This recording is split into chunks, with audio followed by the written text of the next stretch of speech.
जय साई राम जी की, जय साई राम जी की, जय साई राम जी की। आज हम वही महाप्रभु जिसको संत बोलते हैं, जिसको फकीर बोलते हैं, जिसी को राजा सच्चिदानंद सदगुरु बोलते हैं, आज मैं वही महान शिरडी साईं बाबा का बारे में मैं बोलूँगा। और उनके जो प्रेरणा मुझे मिला है, मेरा अनुभूति में आपको इसी माध्यम से बताऊंगा, वो चमत्कार में बताऊंगा। उनके हर मेरे शरीर में, उनका कोन कोन में, रोम रोम में कैसे मेरे को वो आश्चर्य चमत्कार हुई, मैं आप लोग को सब इसी माध्यम से बताऊंगा। आपको तो पता होगा, अहमदाबाद नगर का, महाराष्ट्र का एक जिला में, जहां प्रभु जी की आविर्भाव हुई थी, लेकिन आज तक उनको कहां से, किसी गांव से जन्म हुआ वो कथन तो पता ही नहीं है। लेकिन ये विश्वास है 1838 में प्रभु जी की आविर्भाव उसी गांव में हुई थी, जो गांव का नाम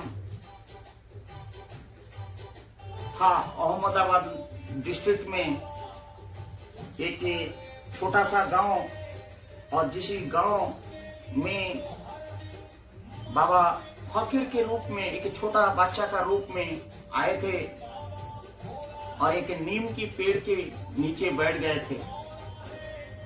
और इसको तो सबको पता होगा कि उनकी जो देहांत हुई वो 1918 विजयादशमी 15 अक्टूबर को हुई थी।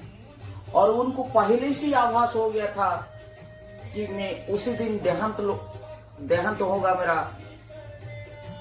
उनकी जो चमत्कारी है, और उस जगह में जहां नीम का पेड़ के पास जहां बैठते थे, अचानक वो 3 साल कहीं डिसअपियर हो गए। और फिर 3 साल के बाद जब आए, बाबा वहीं पे परमानेंटली रह गए। और उनको शाही मतलब गौड़ के नाम पे पुकारा जाता है। वो संत है, वो फकीर है, वो सब धर्म का मानते हैं। उनकी कहना है, उनकी बहुत बड़ा बात है कि प्रभु जी बोलते हैं, साईं जी बोलते हैं, अल्लाह मलिक, गॉड इज मास्टर। श्रद्धा सबूरी, क्या श्रद्धा है ये। और दूसरा बोलते हैं सबूरी क्या है। और तीसरा इन्होंने बोलता है सबका मालिक एक है। वो जोगीराज है, वो सच्चिदानंद है, वो साईनाथ है, वो परम ब्रह्म है, वो फकीर है, वो संत है, वो अवतार है, भगवान भेजा हुआ कलियुग का एक अवतार है। सब वो बोलते हैं कि श्रद्धा सबूरी, ये मंत्र लेके चलिए। क्या श्रद्धा? स्नेह, ममता, प्रेम, भाईचारा, एकता। इंसान होता है, कोई हिंदू, मुसलमान, सिख, ईसाई नहीं होता है। हम सिर्फ नामकरण करते हैं, वो प्रेम भावना में चलिए। पुकारने का उच्चारण खाली बदल जाता है। भाईचारा रखो, प्रेम रखो, आनंद रखो, मान रखो, संस्कार रखो, समृद्धि रखो, विकास रखो, प्रगति करो, दूसरों को मदद करो, दूसरों को दान करो, धर्म करो, कर्म करो, नियत करो, डिवोशन करो, डिटर्मिनेशन करो, डेडिकेशन करो। ये है श्रद्धा का अर्थ। एक हाथ में श्रद्धा, दूसरा हाथ में सबूरी। ये सबूरी क्या है? कोई भी काम मन को काबू रखो, मन को नियंत्रण में रखो, शांत रखो, पेशेंस रखो, धैर्य रखो, धैर्य रखो। अपना तकदीर को जितनी आप काबू में रख सकते हैं उसको रखो। किसी से आड़ामेंट नहीं करना, आरोगेंसी नहीं करना, अनसेफ बिहेवियर नहीं करना, किसी को अंडर एस्टिमेट नहीं करना, छोटा बड़ा नहीं समझना। ये है सबूरी। ये जो श्रद्धा सबूरी की मंत्र लेके प्रभु जी कोने कोने में सारा विश्व में उनकी प्रचार आज हो रहा है। वो प्रभु संत, वो फकीर, वो ऐसा है कि बाबा है, चमत्कारी बाबा, जो नीम का पत्ता को जो मीठा बना दिया था और रामनवमी के दिन दिया में जब उनको दिया का तेल नहीं मिला, वो पानी में सारिया दिया को जलाने शुरू कर दिया। ये चमत्कारी संत, ये फकीर, ये बाबा, ये राजगुरु, ये सच्चिदानंद, ये संत, ये फकीर की जो महिमा क्या बोलो। जो जगह में उन्होंने बैठे हैं वो एक मस्जिद था और वो मस्जिद को द्वारिका मई के नाम पे उनको प्रचारित कर दिया और द्वारिका मई का नाम पे आज वो सब कोई जानते हैं।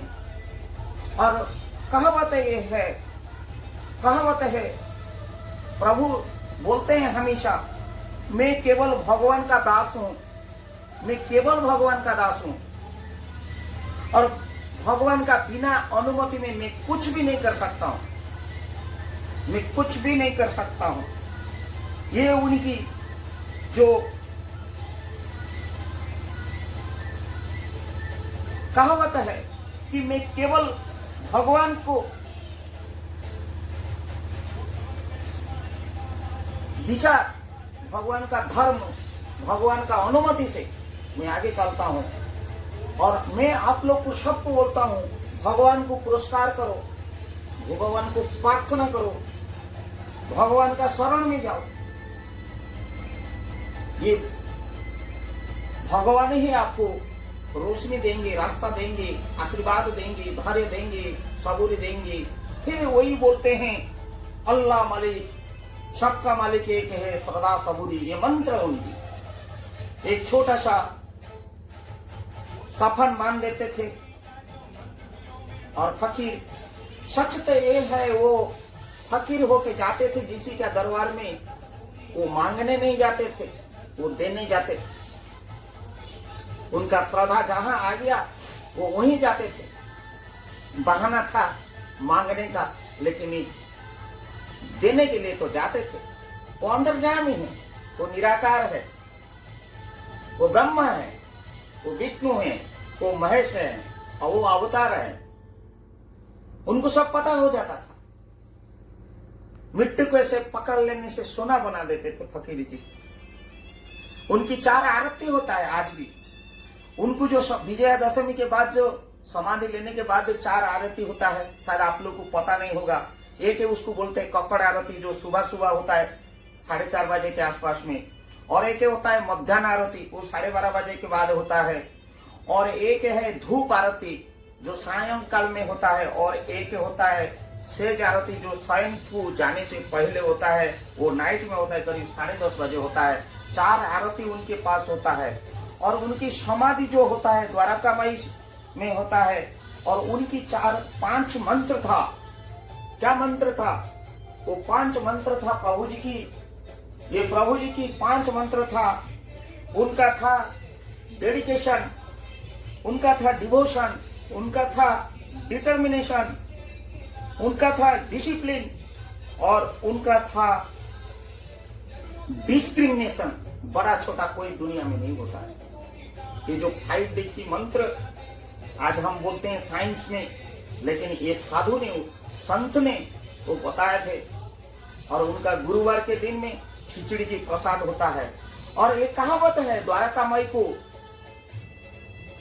प्रति गुरुवार का दिन में लाखों, हजारों, 100 या 1 कोई भी भूखा नहीं जाता है।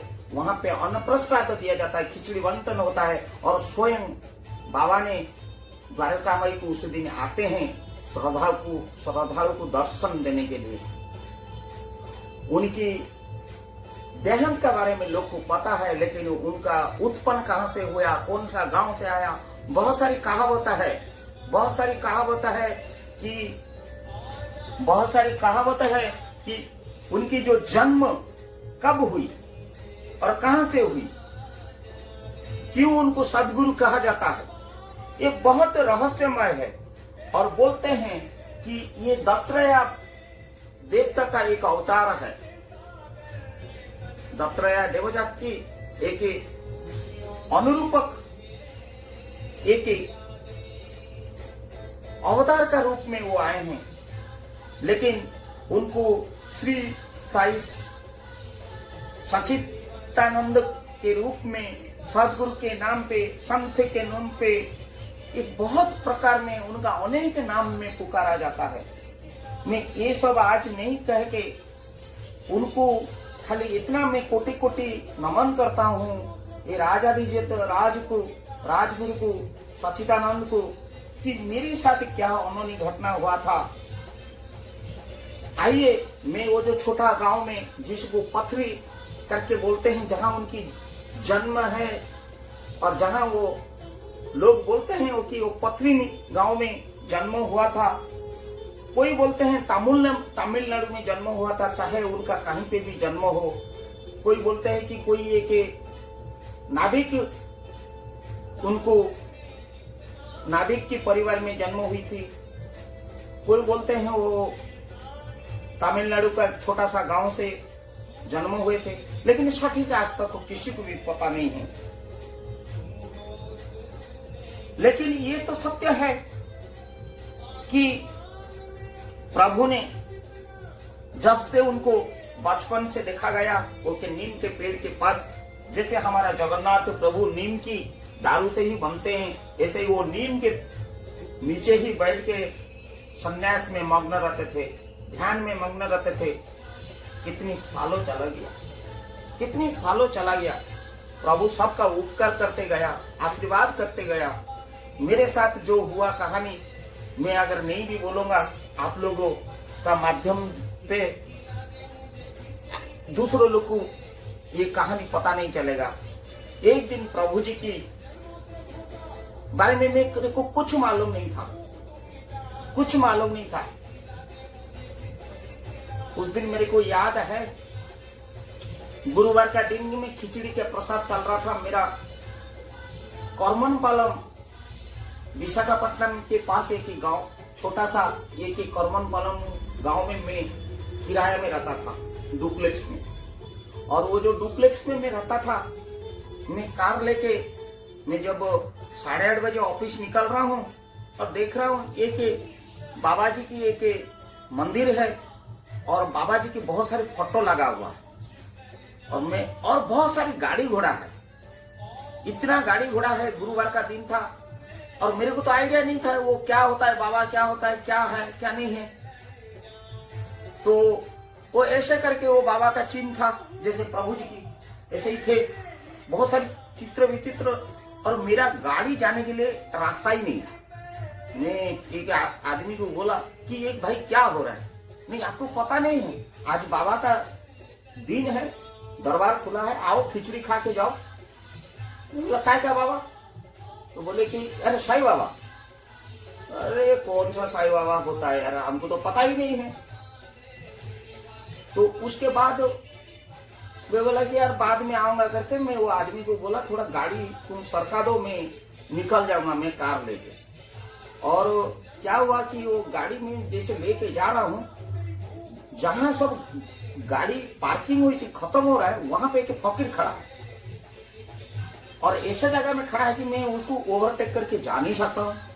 और वो हाथ में कुछ पकड़ा है और भिखारी जैसे। तो मैंने गाड़ी को रोका, मैं बोला कि बाबा जी थोड़ा आप साइड हो जाइए, मैं निकल जाऊंगा। मुझे बोले बेटा तुम्हें प्रसाद खा लो, मुझे कोई दिया था, तुम खा लो इसको। मैं बोले कि नहीं बाबा, मैं खाना खा के आया हूँ और मैं ड्यूटी जा रहा हूँ ना। ठीक है, तुम ड्यूटी जा रहा है, थोड़ा देर यहीं पे 2 मिनट रुक जाओ क्योंकि आगे तुझे विपत्ति है। मैं बोले कि बाबा मेरे को क्या विपत्ति होगा, अभी तो रोड ठीक ठाक है, 9 बजे भीड़ हो जाएगा और अभी मैं जल्दी चला जाऊंगा। नहीं तुम बहुत जल्दी में हो, इसीलिए मैं तेरे को रोक रहा हूँ, तो इसको खाओ। वो साईनाथ थे, वो स्वयं नारायण थे, वो भगवान थे, वो अवतार थे, दत्तात्रेय जी थे।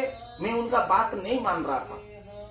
मैंने भाई बाबा मैं निकलता हूँ, ससम्मान के साथ मैं निकल गया और उनका प्रसाद नहीं लिया।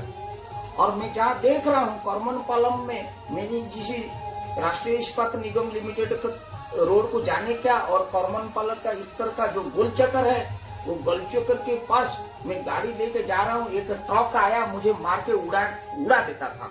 जस्ट मैं थोड़ा सा अगर ब्रेक नहीं मारता था, वो मेरा तुरंत एक्सीडेंट हो जाता था।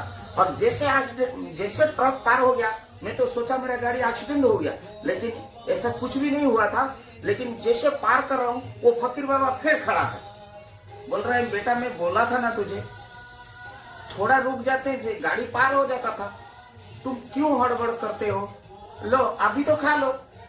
मैंने बाबा का हाथ में लिया और बाबा का हाथ में पानी नहीं था, बोतल नहीं था, लेकिन खाली इतना ही था। लेकिन तुरंत उनका ये झूला में हाथ नहीं मार के एक हाथ में अचानक पानी बोतल आ रहा है, बोले पियो पियो। और मेरी मुंडी में जैसे हाथ मारे, मेरे को मुंडी में जैसे हाथ मारे, मेरे शरीर पूरा कंपने लगा, हिलने लगा, रोम रोम होने लगा। मैं बोला कि क्या हो रहा है, मैं कुछ समझ नहीं पाया। मुझे एक आत्मसंतुष्टि मिल रहा है, मुझे एक आनंद मिल रहा है, मुझे एक निरानंद, मैं कौन सा दुनिया को चला गया, मुझे कुछ ही पता नहीं चल रहा है। मेरे मन में पूरा पवित्र होने लगा है। तो मैंने जैसे खाया, वो प्रसाद खत्म ही नहीं हो रहा, मैं खाते जा रहा हूँ, वो प्रसाद खत्म ही नहीं हो रहा है।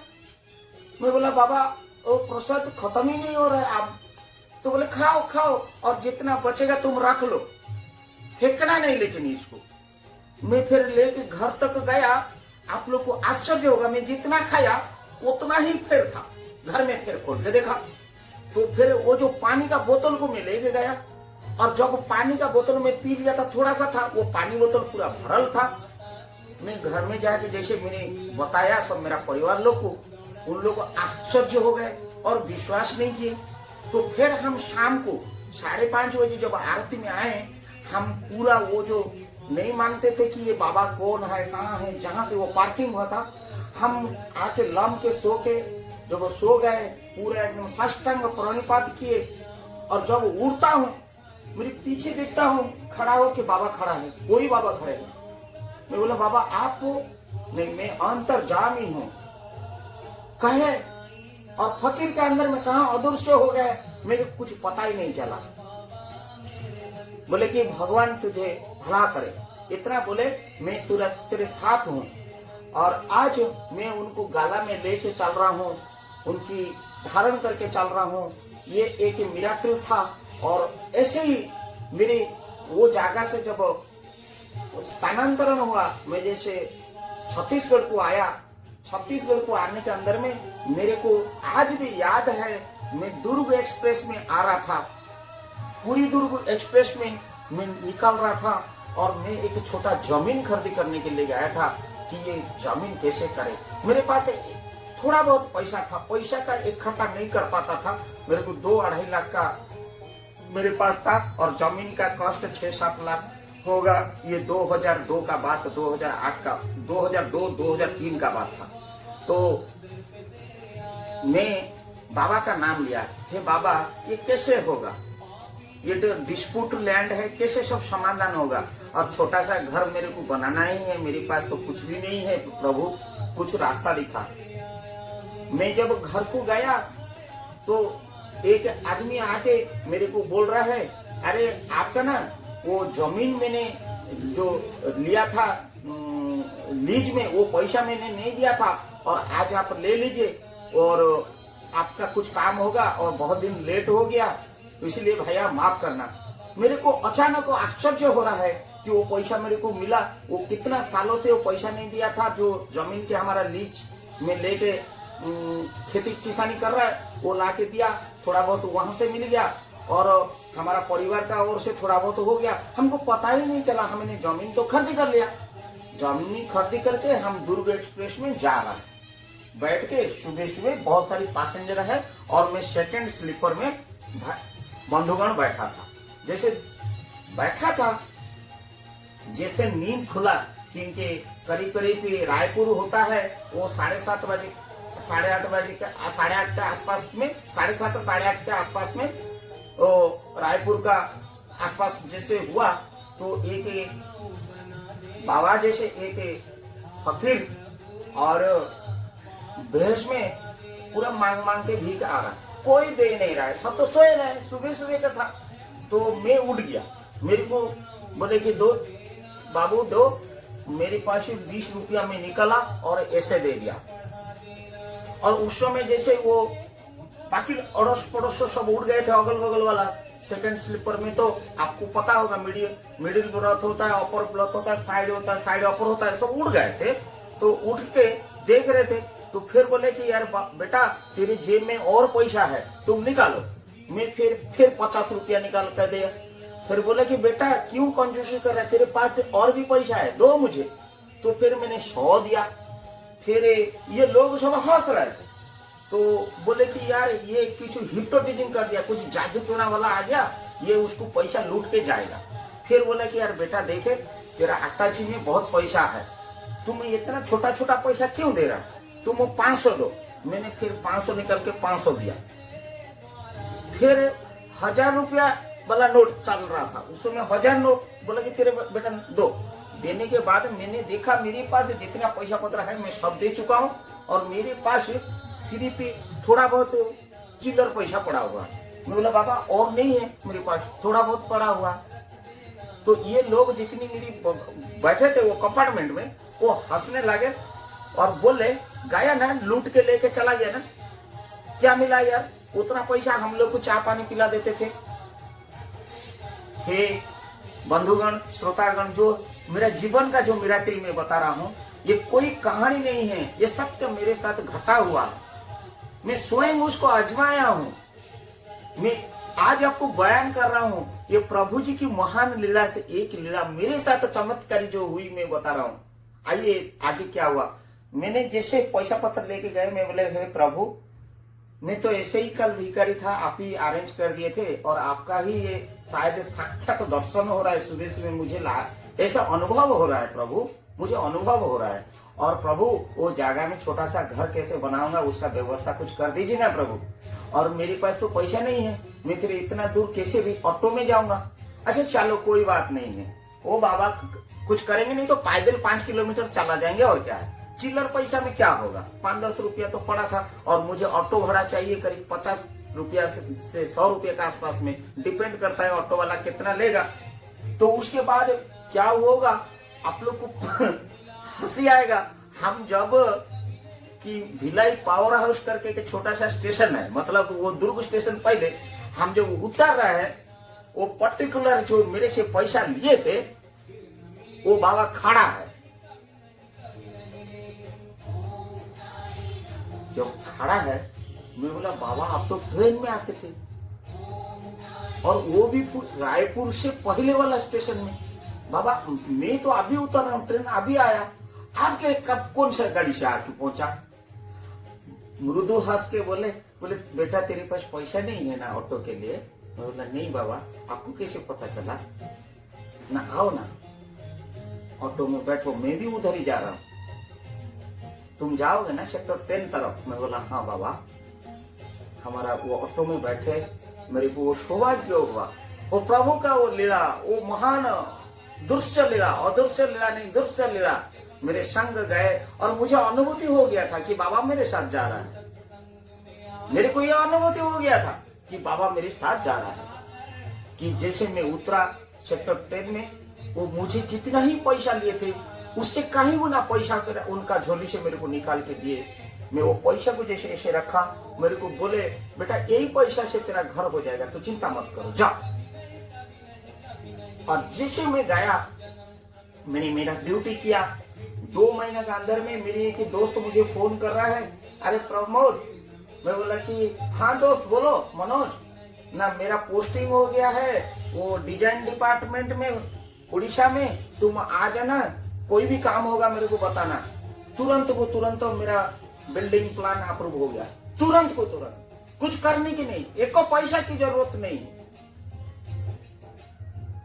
ऐसे ऐसे ऐसे ऐसे ऐसे ऐसे प्रभु की लीला में वो छोटा सा घर मैंने बना लिया और मेरा परिवार को खुशी देखने लगा। और जैसे कंप्लीट हुआ वो दिन मुझे आज भी याद है, रामनवमी था। हमने सोचे कि आज गृह प्रतिष्ठा करेंगे। जिन्होंने मुझे इतनी सारी पैसा दे दिए थे हाथ में, उन्होंने आके हमारा दरवाजा में खड़े हैं। मेरे घर के सामने आज बोलने के लिए हिम्मत नहीं हो रहा है, इकट्ठा में हिम्मत नहीं कर पा रहा हूँ। बोल रहे हैं थोड़ा एक गिलास पानी दे दो, घर में कोई है, एक गिलास पानी दे दो, एक गिलास पानी दे दो। तो हम जब दरवाजा खोले देखे कि प्रभु जी फकीर की भेष में आए हैं। हम समझ गए थे कि प्रभु हैं, मेरी स्वयं नारायण है, अंतर्यामी है, साईनाथ सच्चिदानंद सदगुरु राजाधिराज परम ब्रह्म स्वयं आए हैं। मैं तुरंत दंडायमान हुआ। प्रभु बैठे। नहीं बेटा, मैं बैठने नहीं आया, गृह प्रवेश कर रहा है, पानी दे दो। पानी पिया। बोले कि बाकी पानी को लेके घर में छिटक दो, ये तेरा पवित्र हो जाएगा। हे प्रभु, मैंने जैसे उनको पानी रखा, मैं घर में सब लोग को बोला, बच्चे लोग को बोला, परिवार लोग को बोला कि ये प्रभु का सब लोग उनके सानिध्य किए। और जब बोले कि सब घर में रहो, मैं जा रहा हूँ, हम बोले प्रभु कुछ जलपान नहीं, कुछ आवश्यकता नहीं है, मैं आया था, कुछ इधर काम था। जैसे गए कहीं अदृश्य हो गए। और आज प्रभु का वो घर का आशीर्वाद से मेरी बच्चे लोग सब प्रोफेशनल होते जा रहा है और मुझे कोई कमी नहीं हो रहा है, और घर में कभी खाने का कमी नहीं हो रहा है। कहीं ना कहीं भगवान की आशीर्वाद बना है और प्रभु को शरणागमी हम लोग पूरा परिवार है। और प्रभु की ये जो चमत्कारिता, प्रभु जो संत की रूप में आते हैं और दया वर्ष के जाते हैं, मैं कह नहीं पा रहा हूँ। मेरे साथ अनेक मिराकिल है। और एक मिराकिल मैं बोलता हूँ, मेरे को एक इंटरव्यू देना था, कोलकाता को मैं गया। मेरा वहाँ पे अभिमन्यु के दोस्त है और मेरे पास थोड़ा पैसा पत्र का प्रॉब्लम था। मैं अभिमन्यु को बोला इंटरव्यू के दिन अभिमन्यु का घर में रह जाऊंगा। मैं अभिमन्यु को बोला अभी फोन करके मोबाइल दुनिया में, ये 2011 का बात है और गर्मी का दिन था, मई जून का था, पूरा कड़क गर्मी था। हे अभी मैं कोलकाता आ रहा हूँ, थोड़ा इंटरव्यू है और इंटरव्यू देने के दौरान रात्रि जापन आपका घर में कर सकता हूँ क्या? अरे ये बेशक तू आजा। इतना दिन के बाद दोस्त बोल रहा है आजा, मैं तेरे को इंतजार कर। कब इंटरव्यू है? न परसों इंटरव्यू है। तू चिंता मत कर, मैं छुट्टी ले लूंगा, तेरे को इंतजार करूंगा। मैं बोला यार इंटरव्यू कब होगा, क्या होगा, तुम क्या इंतजार करोगे? नहीं चिंता मत करो।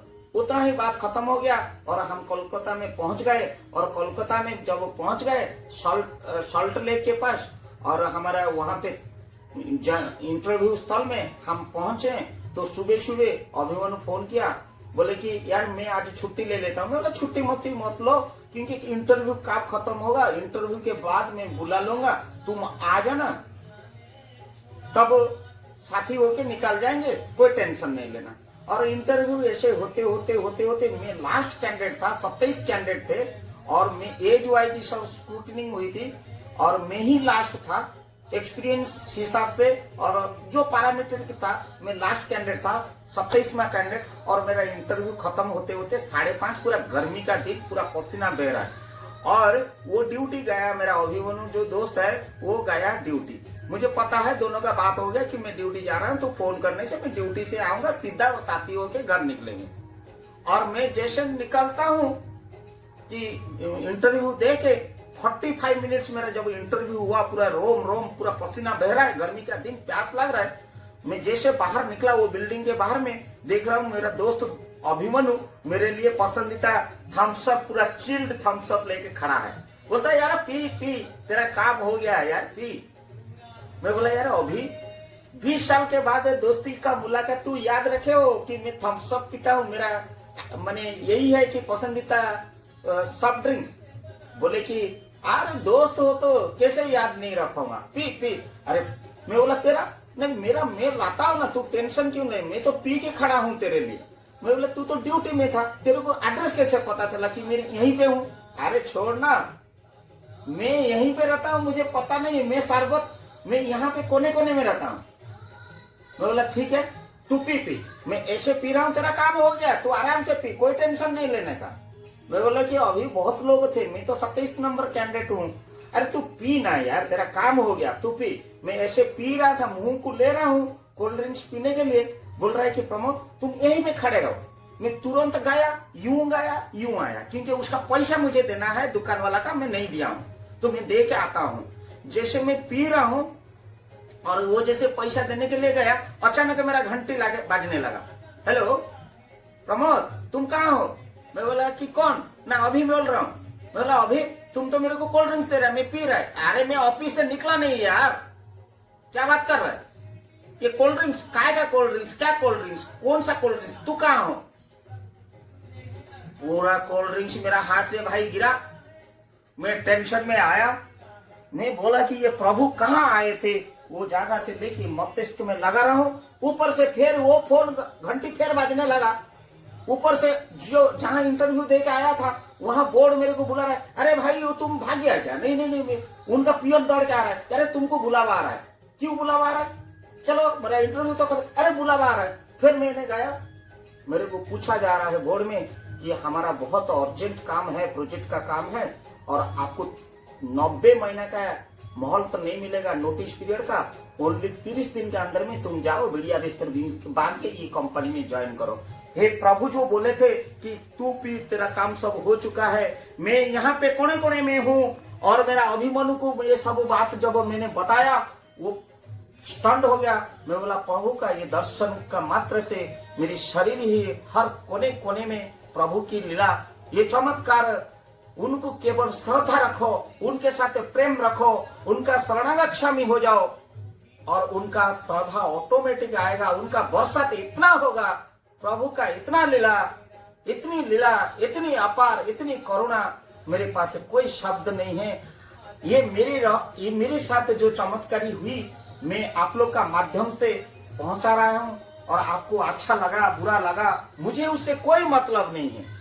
मुझे जानना भी जरूरी नहीं है, क्योंकि सबका मालिक एक है, अल्लाह मल्लिक है, श्रद्धा सबूरी, सच्चिदानंद, खिचड़ी प्रसाद का, महाप्रसाद का जो भोग लगाता है, दरबार में लगता है। आज सारा विश्व उनको पूजा करता है। एक फकीर को, एक संत को, एक अवतार को मैं आपके ओर से और मेरे परिवार का ओर से, मेरे शरीर के ओर से, मेरे आत्मा का ओर से मैंने उनको श्रद्धा सुमन के रूप में कोटि कोटि नमन करता हूँ, साष्टांग प्रणाम करता हूँ। हे सच्चिदानंद सदगुरु साईनाथ, मेरे परिवार को, मेरे जनता को, मेरे जनवासी को, मेरे साथी लोग को, मेरा बंधु बांधव कुटुंब को, वसुंधव कुटुंबम को, जितनी भी ये संसार में पशु पक्षी कोने कोने में संसार में रहते हैं, उनको हे प्रभु निराकार आप आदर्श दीजिए, आशीर्वाद दीजिए, रास्ता दिखाइए।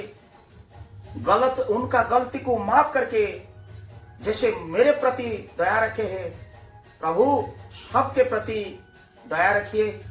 मैं आपको विनती करता हूँ, आपको नमन करता हूँ प्रभु, नमन करता हूँ प्रभु, नमन करता हूँ।